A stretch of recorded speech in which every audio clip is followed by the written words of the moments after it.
존경하는 국민 여러분, 정세균 국회의장님과 국회의원 여러분, 정부가 편성한 내년도 예산안을 국민과 국회에 직접 설명드리고 국회의 협조를 부탁드리고자 이 자리에 섰습니다. 오늘 저는 여러분과 함께 한 가지 기억을 떠올려 보는 것으로 연설을 시작하려 합니다. 우리 국민 모두의 삶을 뒤흔들었던 역사적 사건이었습니다. 정확히 20년 전입니다. 그것은 어느 날 불쑥 날아든 해고 통지였고 가장의 실직이었으며 구조조정과 실업의 공포였습니다. 특정한 사람들에게만 가해진 충격이 아니었습니다. IMF 외환위기는 우리 국민 모두에게 그때까지 경험하지 못했던 큰 충격을 주었습니다. 경제적 충격만이 아니었습니다. 심리적, 정서적 충격이 국민의 삶 전체를 뒤흔들었습니다. 그로부터 20년이 지난 지금 우리 경제는 매우 건실해졌습니다. 외환 보유액은 세계 9위 수준이 되었습니다. 금융과 기업의 수익성도 크게 나아졌습니다. 국제 신용평가기관들도 우리나라의 신용 등급을 역대 최고 수준으로 평가하고 있습니다. 한국 경제는 국가 부도 사태를 맞았던 그때와는 완전히 달라졌습니다. 우리 국민들의 힘이 컸습니다. 국민들은 대대적인 금 모으기 운동으로 국가 경제를 살리고 기업을 살렸습니다.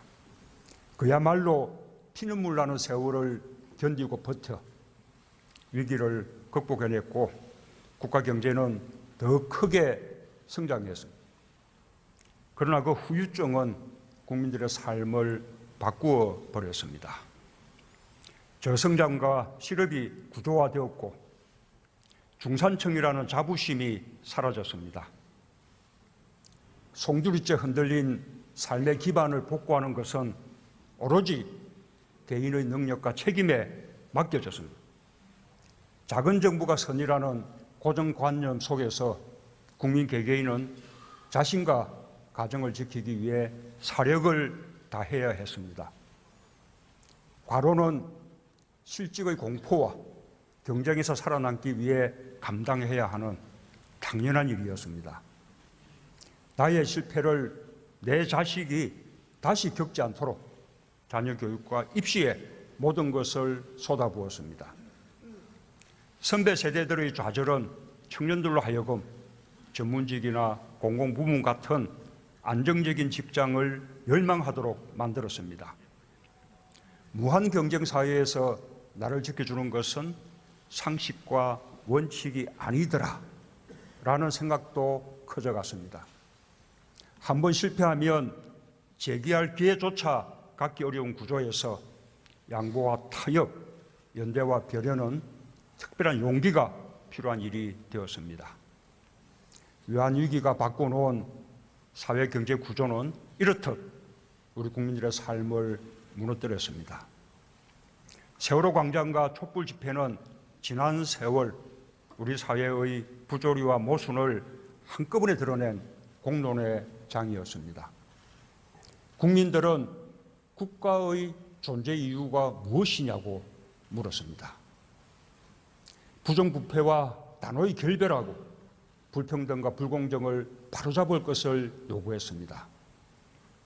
그것은 아무리 노력해도 개인의 힘만으로는 고단한 삶에서 벗어날 수 없는 현실에 대한 고발이었습니다. 국민의 삶과 민주주의를 위협하는 사회경제적 불평등을 해소하자는 선언이었습니다. 촛불혁명은 민주주의의 회복을 넘어 새로운 민주주의의 미래를 밝힌 이정표였습니다. 국가가 국민을 위해 무엇을 해야 하는지 나라다운 나라를 찾아 나서는 과정이 시작되었습니다. 존경하는 국민 여러분, 보다 민주적인 나라, 보다 공정하고 정의로운 나라는 국민이 요구한 새 정부의 책무입니다. 저는 이 책무를 다하는 것을 저의 사명으로 여깁니다. 저는 다른 욕심이 없습니다. 제가 이 책무를 절반이라도 해낼 수 있다면 저의 시대적 소명을 다한 것으로 여길 수 있을 것입니다. 감히 바라건대 국회도 나아가서는 우리 정치 모두가 적어도 이 책무만큼은 공동의 책무로 여겨주실 것을 간절히 바랍니다.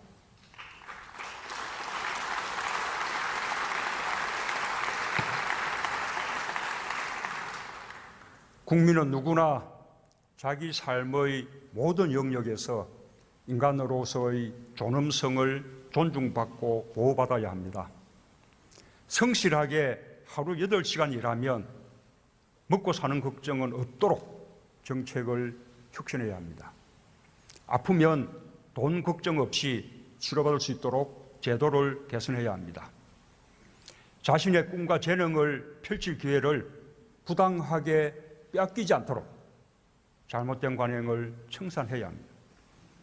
저와 정부는 지난 6개월 국민의 뜻을 받들어 대한민국을 나라답게 또 정의롭게 혁신하기 위한 국가혁신의 기반을 마련해 왔습니다. 경제를 새롭게 하겠습니다. 경제가 성장해도 가계소득은 줄어들고 경제적 불평등이 갈수록 커지는 구조를 바꿔야 합니다. 양극화가 경제 성장과 국민 통합을 가로막는 상황을 개선해야 합니다. 그래야 국민의 삶에도 국가에도 미래가 있습니다. 새 정부가 표방하는 사람 중심 경제는 결코 수사가 아닙니다. 바로 이런 절박한 현실 인식에서 출발했습니다. 사람 중심 경제는 우리 경제의 패러다임을 바꾸겠다는 것입니다. 재벌 대기업 중심 경제는 빠르게 우리를 빈곤으로부터 일으켜 세웠습니다. 2차 세계대전 이후 세계 어느 나라도 이루지 못한 놀라운 경제 발전을 가능하게 했습니다. 그러나 정체된 성장과 고단한 국민의 삶이 증명하듯이 더 이상 우리의 미래를 보장하지 못합니다. 사람 중심 경제는 우리 자신과 우리 후대들을 위한 담대한 변화입니다. 저는 바로 지금이 변화의 적기라고 믿습니다. 20년 전 우리는 국가 부도를 막고 외채를 상환하기 위해 많은 것을 희생해야 했습니다. 그러나 지금 우리는 스스로 변화할 준비가 되어 있습니다. 무엇보다 변화를 요구하는 국민의 뜻이 그 어느 때보다 적실합니다. 또한 변화의 기대가 우리 경제에 활력을 주고 있습니다. 우리가 가려는 방향에 세계도 공감하고 있습니다. G20 정상회의, IMF, OECD, 다보스 포럼에서도 양극화 해소와 포용적 성장, 그리고 사람 중심 경제가 화두였습니다. UN 총회도 사람을 중심으로를 주제로 삼았습니다. 저는 세계가 고민하는 저성장과 양극화 문제에 대해 우리가 선구적으로 해답을 제시할 수 있을 것이라고 자신합니다. 국민들과 함께 사람 중심 경제를 이뤄내면 우리 경제가 새롭게 도약하는 것은 물론 세계 경제에도 희망의 메시지를 던질 수 있다고 생각합니다.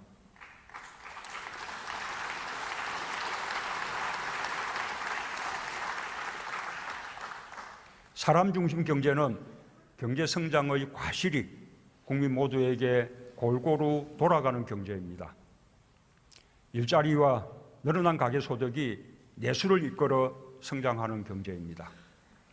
혁신 창업과 새로운 산업의 기회를 가질 수 있는 경제입니다. 모든 사람, 모든 기업이 공정한 기회와 규칙 속에서 경쟁하는 경제입니다. 저는 이것을 일자리와 소득주도 성장, 혁신 성장, 공정 경제라는 세 개의 축으로 말씀드려 왔습니다. 혁신적 도전과 성공에 대한 확신이 우리 경제를 바꿀 수 있습니다. 정부는 우리 국민의 저력을 믿고 사람 중심 경제를 힘차게 추진하겠습니다. 경제와 사회가 따로일 수 없습니다. 경제와 사회 모든 영역에서 불공정과 특권의 구조를 바꾸겠습니다. 국민 누구라도 낡은 질서나 관행에 좌절하지 않도록, 또 국민 누구라도 평등하고 공정한 기회를 갖도록 바꿔나가겠습니다. 이것이 제가 말하는 적폐청산입니다.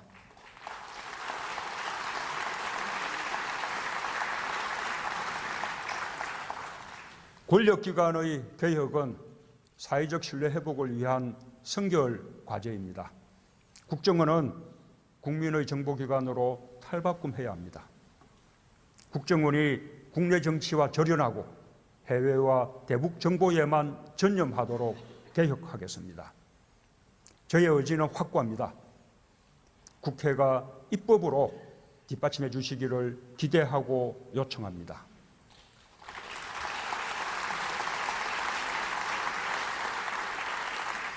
검찰도 오직 국민만을 바라보는 기관으로 다시 태어나야 합니다. 검찰의 변화를 요구하는 국민의 뜻이 하늘처럼 무겁습니다. 법무부가 고위공직자 범죄수사처 방안을 마련한 것은 이러한 국민들의 여망을 반영한 것입니다. 법안이 통과된다면 대통령인 저와 제 주변부터 공수처의 수사 대상이 될 것입니다. 법안이 조속히 논의되고 법제화될 수 있도록 국회의 협조를 부탁드립니다.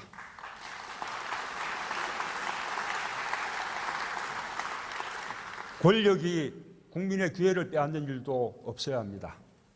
최근 드러난 공공기관 채용 비리는 우리 청년들이 무엇 때문에 절망하고 있는지 그대로 보여주었습니다.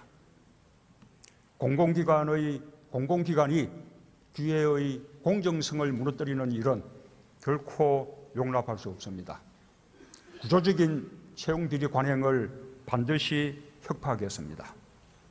공공기관의 전반적 채용 비리 실태를 철저히 규명하여 부정행위자는 물론 청탁자에게도 엄중한 책임을 묻는 시스템을 갖추겠습니다. 정부는 국가기관과 공공부문, 더 나아가 사회 전반의 부정과 부패, 불공정이 국민의 삶을 억압하는 일이 없도록 모든 노력을 다해갈 것입니다. 더 이상 반칙과 특권이 용인되지 않는 나라로 정의롭게 혁신하겠습니다. 그 일에 국회가 함께해 주실 것을 요청드립니다.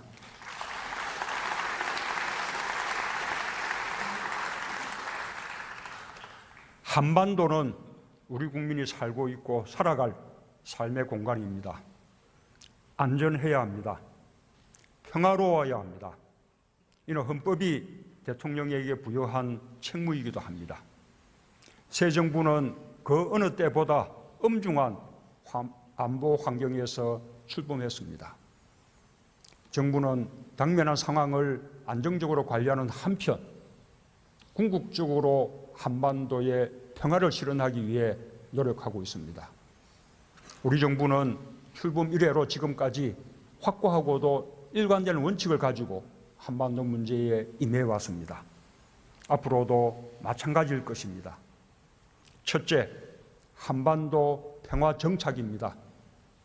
우리가 이루려는 것은 한반도 평화입니다. 따라서 어떠한 경우에도 한반도에서 무력 충돌은 안 됩니다. 한반도에서 대한민국의 사전 동의 없는 군사적 행동은 있을 수 없습니다.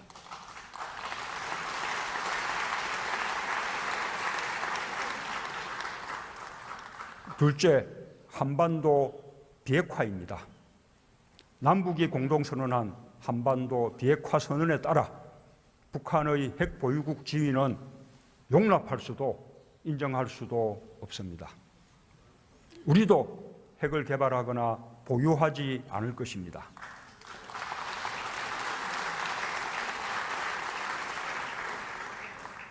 셋째, 남북 문제의 주도적 해결입니다. 우리 민족의 운명은 우리 스스로 결정해야 합니다.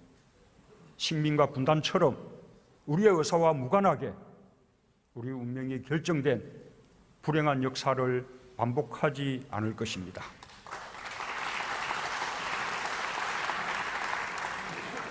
넷째, 북핵 문제의 평화적 해결입니다. 제재와 압박은 북한을 바른 선택과 대화의 장으로 이끌기 위한 수단입니다. 우리 정부의 원칙에 미국은 물론 국제사회도 인식을 함께 하고 있습니다. 다섯째, 북한의 도발에 대해서는 단호히 대응하는 것입니다. 이를 위해 압도적인 힘의 우위를 확보해야겠습니다. 굳건한 한미동맹을 토대로 국제사회와도 적극 공조하겠습니다.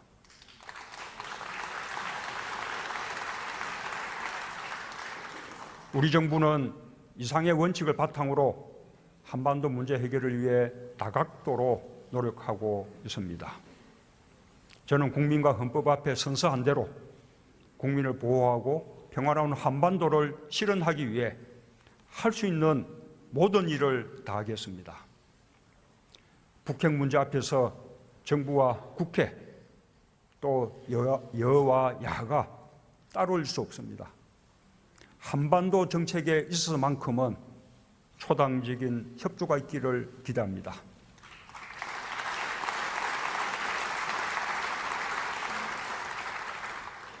존경하는 국민 여러분, 국회의원 여러분, 정부는 사람 중심 경제를 본격 추진하고 민생과 튼튼한 안보를 뒷받침하기 위해 2018년 예산안과 세법 개정안을 국회에 제출했습니다. 내년도 예산안 총 지출은 429조 원입니다.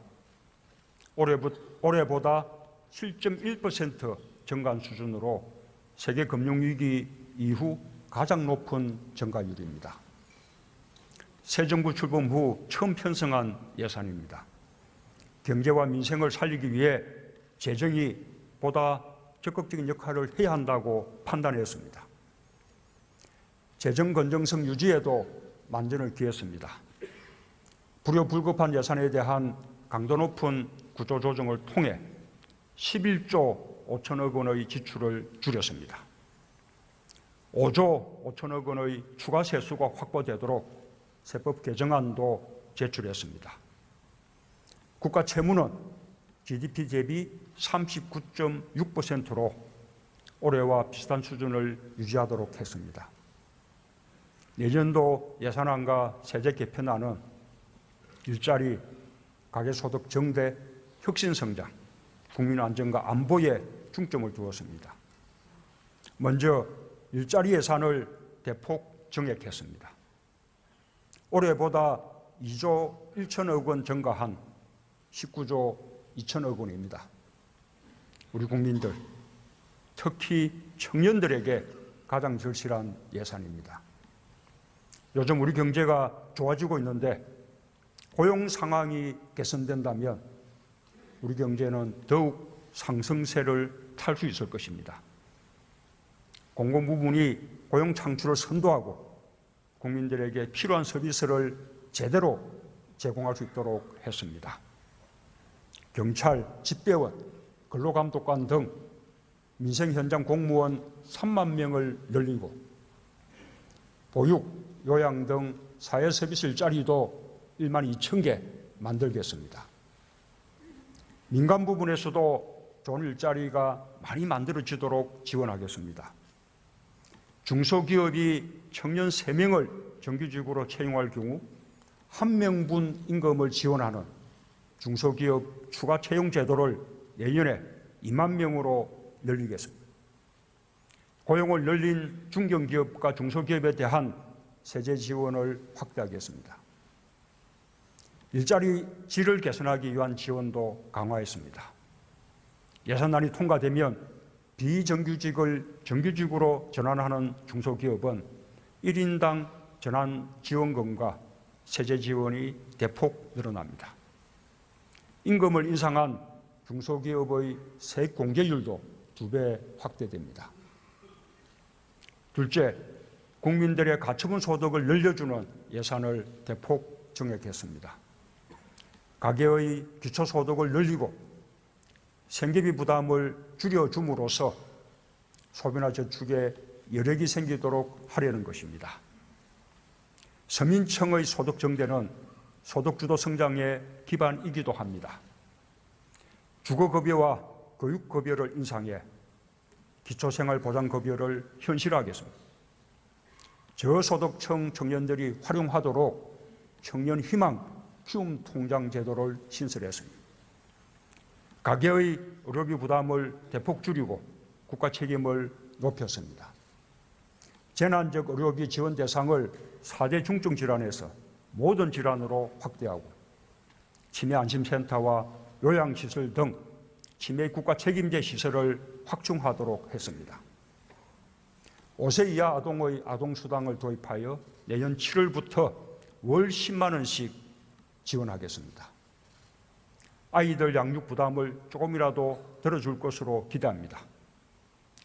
세계 최고 수준의 노인 빈곤율은 우리의 부끄러운 현실입니다. 기초연금을 월 25만 원으로 인상하고 지급 대상을 확대하겠습니다. 어르신 일자리 지원 대상을 51만 4천 명으로 확대하겠습니다. 장애인 연금을 기초연금과 함께 25만 원으로 인상하고 장애인 일자리도 1만 6천 명으로 확대하겠습니다. 소상공인과 영세 중소기업 지원도 확대했습니다. 최저임금 인상에 따른 부담을 완화하고 고용이 유지될 수 있도록 일자리 안정자금을 2조 9,704억 원 편성했습니다. 1인 영세 자영업자에게는 2년간 고용보험료 30%를 지원합니다. 국가유공자 예우는 국가가 해야 할 최소한의 의무입니다. 참전수당과 무공수당을 월 8만 원씩 인상했습니다. 참전수당은 월 22만 원에서 30만 원으로 늘어납니다. 참전유공자 의료비 감면율도 60%에서 90%로 대폭 확대했습니다. 지금까지 지원 대상에서 제외되었던 독립유공자 후손들께는 최대 46만 8천 원까지 생활비를 지원할 것입니다.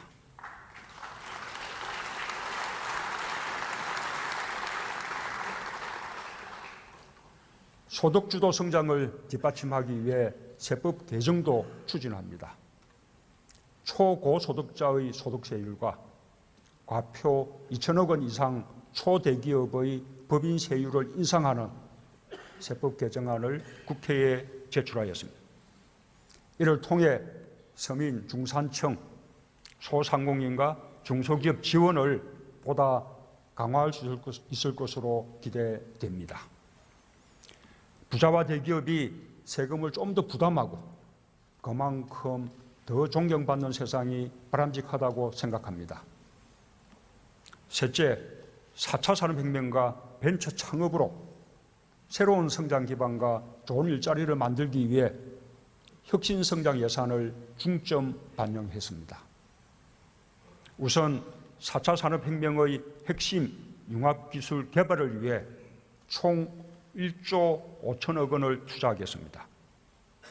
특히 중소기업 간 공동연구 지원을 확대하고 스마트 공장 지원 등 지능정보화에 착수하겠습니다. 성장 동력을 찾고 좋은 일자리를 만들 수 있는 혁신 창업에 특히 많은 지원이 이루어지도록 했습니다.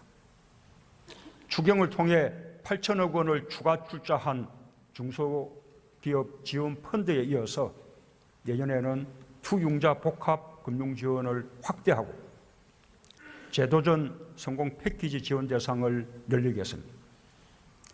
사내 창업 프로그램 지원을 새로 도입하고 민간 합동 창업 지원, 사회적 기업 창업 지원도 대폭 확대했습니다. 창의적인 아이디어를 사업화 또 창업으로 연결시키는 핵심 기반으로 한국형 창작 활동 공간을 75곳 설치하겠습니다. 젊은이들의 창의적인 아이디어가 사업화될 수 있도록 하겠습니다. 아울러 지역의 혁신 도시를 대단지 혁신 클러스터로 발전시키겠습니다. 넷째, 안전한 대한민국을 위해 환경, 안전, 안보 분야 예산을 확대했습니다. 국민의 생명과 안전을 지키는 일은 국민의 기본적인 책무이며 나라다운 나라의 출발점입니다. 국민들의 염려가 큰 미세먼지 등 환경 개선을 위해 노후 경유차와 화물차 조기 폐차를 늘리고 전기차에 대한 지원을 확대했습니다. 가습기 살균 피해자와 가족에 대해 국가도 책임을 함께 하겠습니다. 피해자들이 피해 구제를 받는데 차질이 없도록 가습기 특별 구제 개정에 정부가 100억 원을 신규 출원하도록 하였습니다. 또한 유사한 피해가 재발하지 않도록 살생물제 안전관리 예산 183억 원도 반영하였습니다. 먹거리 안전 문제도 빼놓을 수 없습니다. 농수산물 안전성 조사를 확대하여 안전관리를 강화하겠습니다. 되풀이되는 가축 질병에 조기 대응하기 위한 예산도 확대했습니다. 재해와 재난에 대한 국민의 염려를 들어드리겠습니다. 연례적 가뭄에 대비한 저수지간 수계 연계 사업을 실시하겠습니다. 버스와 화물차 교통사고를 예방하는 첨단 안전장치 장착을 지원하겠습니다. 국방 예산은 자주국방 능력을 갖춘 강한 군대를 만들기 위해 2009년 이후 최고 수준인 6.9%를 증액하였습니다. 특히 방위력 개선 예산을 10.5% 대폭 확대했습니다. 북한의 위협으로부터 국민을 보호하기 위해 한국형 삼축 체계를 조기에 구축하겠습니다. 아울러 병사 봉급을 병장 기준 월 21만 6천 원에서 40만 6천 원으로 대폭 인상하여 사병 복지와 사기를 높이겠습니다.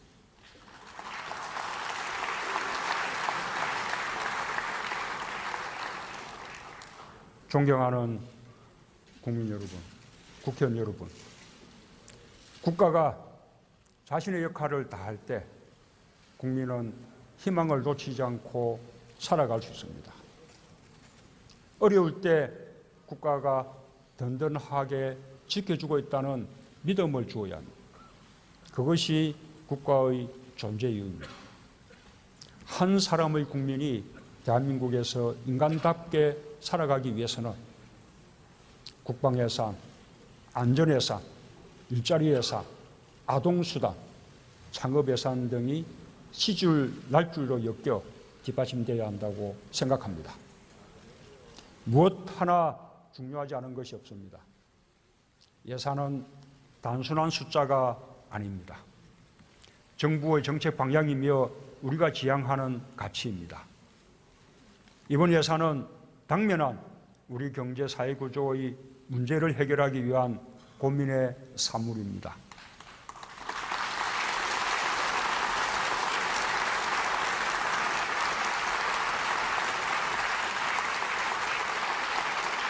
이번 예산 편성에서 또 한 가지 의미 있는 부분은 국민 참여 예산제의 시범적 도입입니다. 국민 설문조사를 통해 선정된 사업들입니다. 500억 원의 범위 안에서 여성 안심 임대주택 지원 사업 356억 원, 재택 원격 근무 인프라 지원 20억 원 등 6개 사업이 편성되었습니다. 앞으로 재정정보 공개를 더욱 확대하고 국민 참여 예산을 본격적으로 도입하여 국민과 함께하는 예산이 되도록 할 것입니다.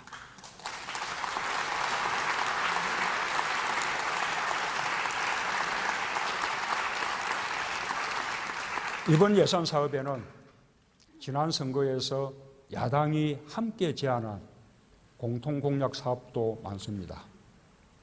청년대책, 비정규직 문제, 아동수당 도입, 육아휴직 확대, 국공립 보육시설 확충, 건강보험 보장성 강화 등입니다.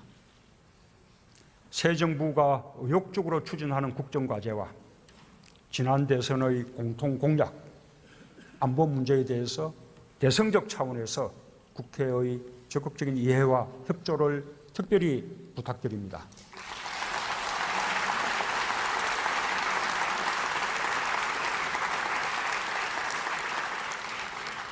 존경하는 국민 여러분, 국회의원 여러분, 우리는 지금 국가의 존재 이유를 묻는 국민들에게 성실하게 대답해야 합니다. 나라답고 정의로운 국가를 돌려드리겠다고 대답해야 합니다. 정치, 경제, 사회, 문화 전 분야에서 대한민국을 바로 세우겠다고 약속해야 합니다. 그동안 모든 책임을 스스로 짊어져야 했던 국민들께 이제는 국가가 국민의 삶을 책임지겠다고 나서야 합니다.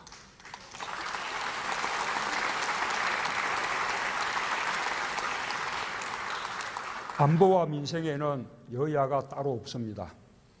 여야정 국정상설협의체의 운영을 다시 한번 촉구합니다.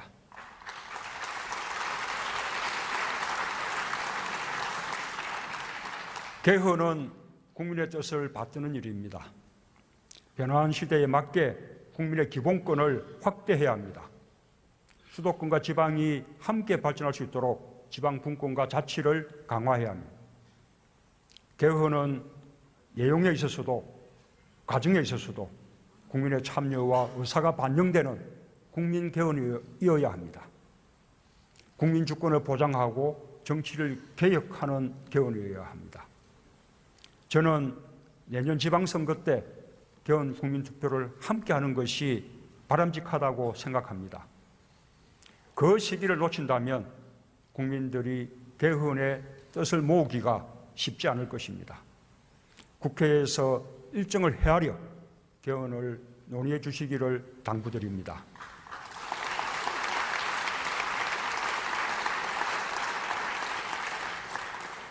개헌과 함께 국민의 정치적 의사를 정확하게 반영하는 선거제도의 개편도 여야 합의로 이루어지기를 희망합니다. 개헌과 선거제도 개편으로 새로운 국가의 틀이 완성되길 기대하며 정부도 책임 있는 역할을 다하겠습니다.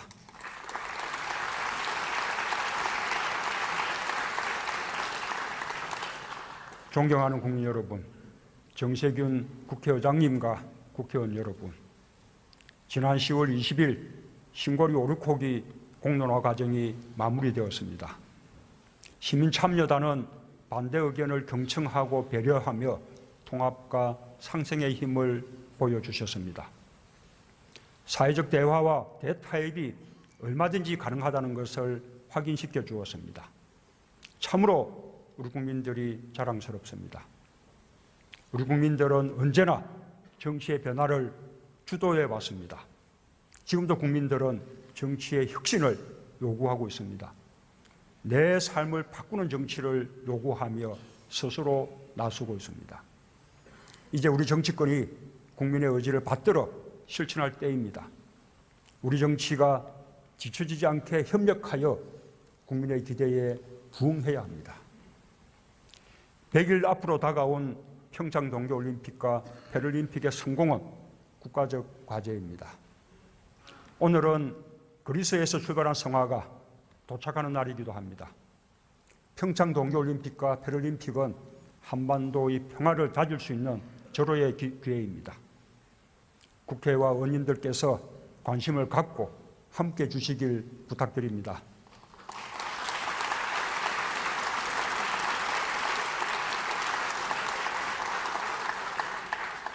상식과 정의가 나를 지켜줄 수 있는 나라, 양보와 타협, 연대와 배려가 미덕이 되는 나라, 국민이 주인인 나라를 위해 국회가 함께해 주실 것이라고 믿습니다. 국민의 희망이 반드시 국회에서 피어나길 바람하지 않습니다. 감사합니다.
우리 정부는 출범 이래로 지금까지 확고하고도 일관된 원칙을 가지고 한반도 문제에 임해 왔습니다. 앞으로도 마찬가지일 것입니다. 첫째, 한반도 평화 정착입니다. 우리가 이루려는 것은 한반도 평화입니다. 따라서 어떠한 경우에도 한반도에서 무력 충돌은 안 됩니다. 한반도에서 대한민국의 사전 동의 없는 군사적 행동은 있을 수 없습니다.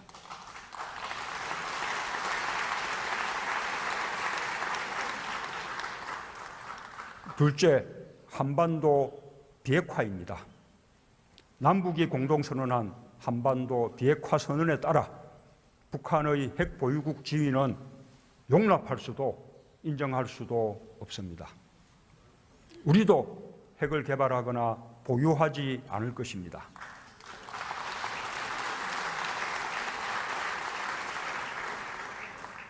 셋째, 남북 문제의 주도적 해결입니다. 우리 민족의 운명은 우리 스스로 결정해야 합니다.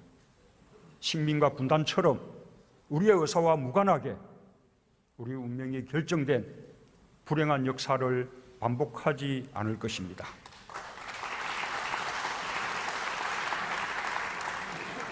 넷째, 북핵 문제의 평화적 해결입니다. 제재와 압박은 북한을 바른 선택과 대화의 장으로 이끌기 위한 수단입니다.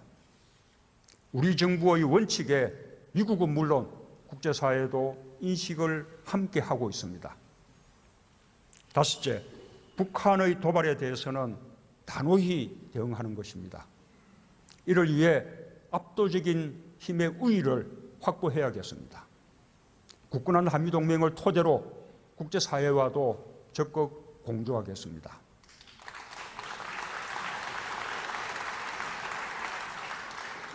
우리 정부는 이상의 원칙을 바탕으로 한반도 문제 해결을 위해 다각도로 노력하고 있습니다.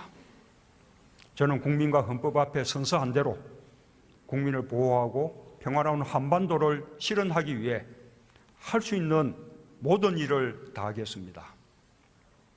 북핵 문제 앞에서 정부와 국회 또 여와 야가 따로일 수 없습니다. 한반도 정책에 있어서만큼은 초당적인 협조가 있기를 기대합니다.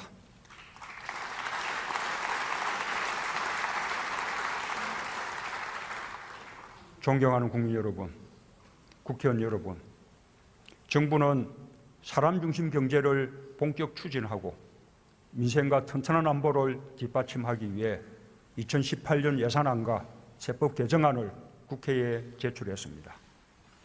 내년도 예산안 총 지출은 429조 원입니다. 올해보다 7.1% 증가한 수준으로 세계 금융위기 이후 가장 높은 증가율입니다. 새 정부 출범 후 처음 편성한 예산입니다. 경제와 민생을 살리기 위해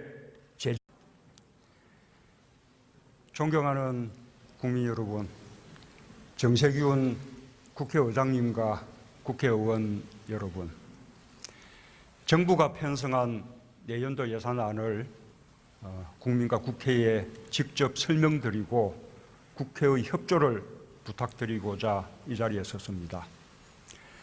오늘 저는 여러분과 함께 한 가지 기억을 떠올려 보는 것으로 연설을 시작하려 합니다.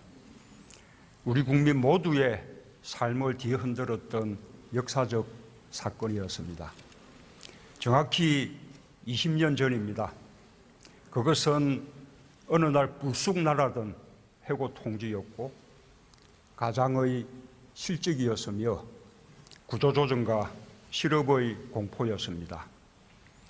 특정한 사람들에게만 가해진 충격이 아니었습니다. IMF 외환위기는 우리 국민 모두에게 그때까지 경험하지 못했던 큰 충격을 주었습니다. 경제적 충격만이 아니었습니다. 심리적, 정서적 충격이 국민의 삶 전체를 뒤흔들었습니다. 그로부터 20년이 지난 지금 우리 경제는 매우 건실해졌습니다.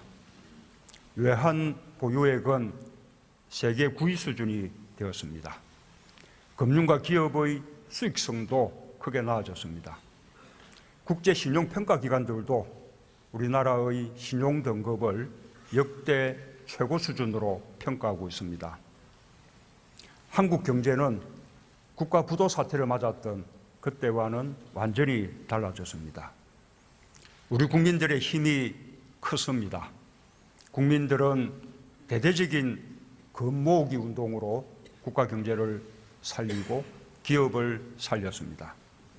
그야말로 피눈물 나는 세월을 견디고 버텨 위기를 극복해냈고 국가 경제는 더 크게 성장했습니다.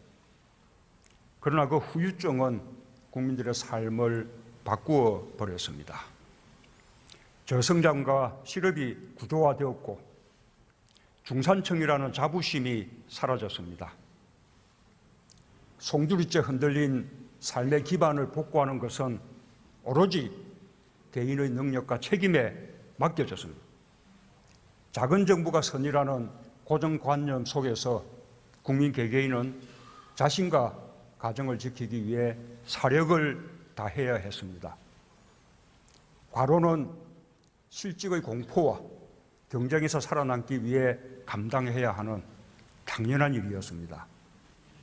나의 실패를 내 자식이 다시 겪지 않도록 자녀 교육과 입시에 모든 것을 쏟아부었습니다.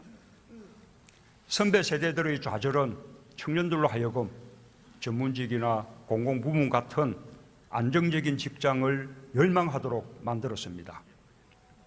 무한 경쟁 사회에서 나를 지켜주는 것은 상식과 원칙이 아니더라 라는 생각도 커져갔습니다. 한번 실패하면 재기할 기회조차 갖기 어려운 구조에서 양보와 타협, 연대와 배려는 특별한 용기가 필요한 일이 되었습니다.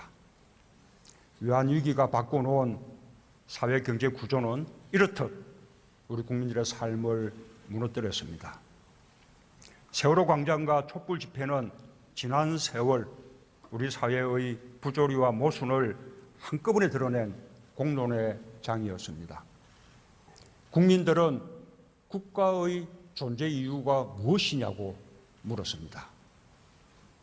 부정부패와 단호히 결별하고 불평등과 불공정을 바로잡을 것을 요구했습니다. 그것은 아무리 노력해도 개인의 힘만으로는 고단한 삶에서 벗어날 수 없는 현실에 대한 고발이었습니다. 국민의 삶과 민주주의를 위협하는 사회경제적 불평등을 해소하자는 선언이었습니다. 촛불혁명은 민주주의의 회복을 넘어 새로운 민주주의의 미래를 밝힌 이정표였습니다. 국가가 국민을 위해 무엇을 해야 하는지 나라다운 나라를 찾아 나서는 과정이 시작되었습니다. 존경하는 국민 여러분, 보다 민주적인 나라, 보다 공정하고 정의로운 나라는 국민이 요구한 새 정부의 책무입니다. 저는 이 책무를 다하는 것을 저의 사명으로 여깁니다. 저는 다른 욕심이 없습니다. 제가 이 책무를 절반이라도 해낼 수 있다면 저의 시대적 소명을 다한 것으로 여길 수 있을 것입니다. 감히 바라건대 국회도 나아가서는 우리 정치 모두가 적어도 이 책무만큼은 공동의 책무로 여겨주실 것을 간절히 바랍니다.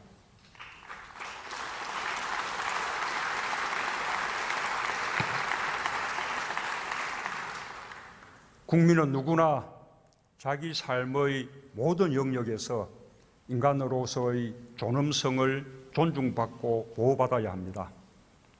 성실하게 하루 8시간 일하면 먹고 사는 걱정은 없도록 정책을 혁신해야 합니다. 아프면 돈 걱정 없이 치료받을 수 있도록 제도를 개선해야 합니다. 자신의 꿈과 재능을 펼칠 기회를 부당하게 빼앗기지 않도록 잘못된 관행을 청산해야 합니다. 저와 정부는 지난 6개월 국민의 뜻을 받들어 대한민국을 나라답게 또 정의롭게 혁신하기 위한 국가혁신의 기반을 마련해 왔습니다. 경제를 새롭게 하겠습니다. 경제가 성장해도 가계소득은 줄어들고 경제적 불평등이 갈수록 커지는 구조를 바꿔야 합니다. 양극화가 경제 성장과 국민 통합을 가로막는 상황을 개선해야 불공정과 특권의 구조를 바꾸겠습니다. 국민 누구라도 낡은 질서나 관행에 좌절하지 않도록 또 국민 누구라도 평등하고 공정한 기회를 갖도록 바꿔나가겠습니다. 이것이 제가 말하는 적폐청산입니다.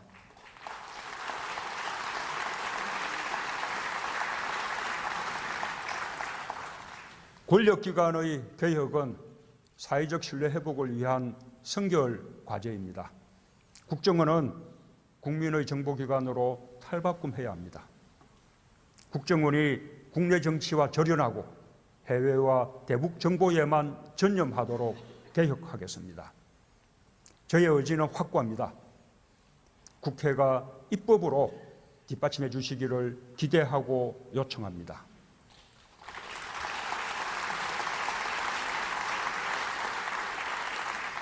검찰도 오직 국민만을 바라보는 기관으로 다시 태어나야 합니다. 검찰의 변화를 요구하는 국민의 뜻이 하늘처럼 무겁습니다. 법무부가 고위공직자범죄수사처 방안을 마련한 것은 이러한 국민들의 여망을 반영한 것입니다. 법안이 통과된다면 대통령인 저와 제 주변부터 공수처의 수사 대상이 될 것입니다.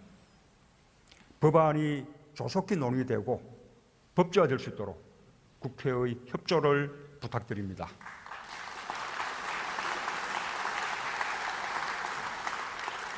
권력이 국민의 기회를 빼앗는 일도 없어야 합니다. 최근 드러난 공공기관 채용 비리는 우리 청년들이 무엇 때문에 절망하고 있는지 그대로 보여주었습니다. 공공기관이 기회의 공정성을 무너뜨리는 일은 결코 용납할 수 없습니다. 구조적인 채용 비리 관행을 반드시 혁파하겠습니다. 공공기관의 전반적 채용 비리 실태를 철저히 규명하여 부정행위자는 물론 청탁자에게도 엄중한 책임을 묻는 시스템을 갖추겠습니다. 정부는 국가기관과 공공부문, 더 나아가 사회 전반의 부정과 부패, 불공정이 국민의 삶을 억압하는 일이 없도록 모든 노력을 다해갈 것입니다. 더 이상 반칙과 특권이 용인되지 않는 나라로 정의롭게 혁신하겠습니다. 그 일에 국회가 함께해 주실 것을 요청드립니다.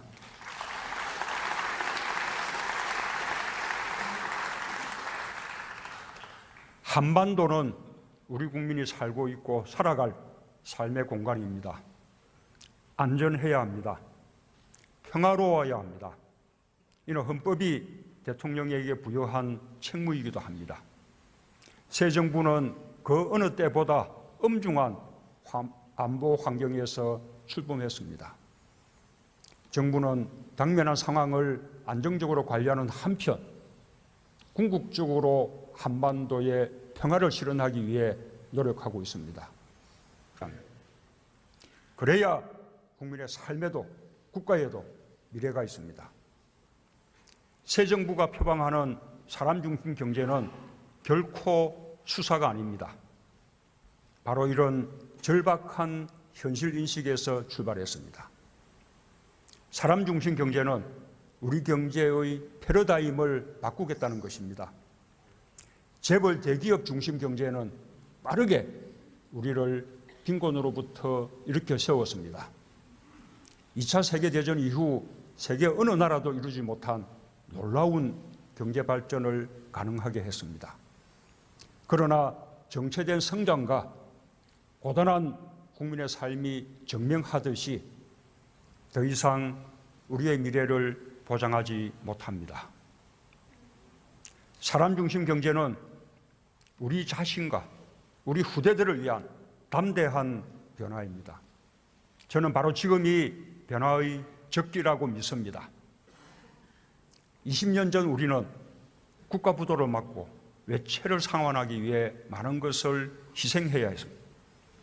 그러나 지금 우리는 스스로 변화할 준비가 되어 있습니다. 무엇보다 변화를 요구하는 국민의 뜻이 그 어느 때보다 적실합니다. 또한 변화의 기대가 우리 경제에 활력을 주고 있습니다. 우리가 가려는 방향에 세계도 공감하고 있습니다. G20 정상회의, IMF, OECD, 다보스 포럼에서도 양극화 해소와 포용적 성장, 그리고 사람 중심 경제가 화두였습니다. 유엔 총회도 사람을 중심으로를 주제로 삼았습니다. 저는 세계가 고민하는 저성장과 양극화 문제에 대해 우리가 선구적으로 해답을 제시할 수 있을 것이라고 자신합니다. 국민들과 함께 사람 중심 경제를 이뤄내면 우리 경제가 새롭게 도약하는 것은 물론 세계 경제에도 희망의 메시지를 던질 수 있다고 생각합니다.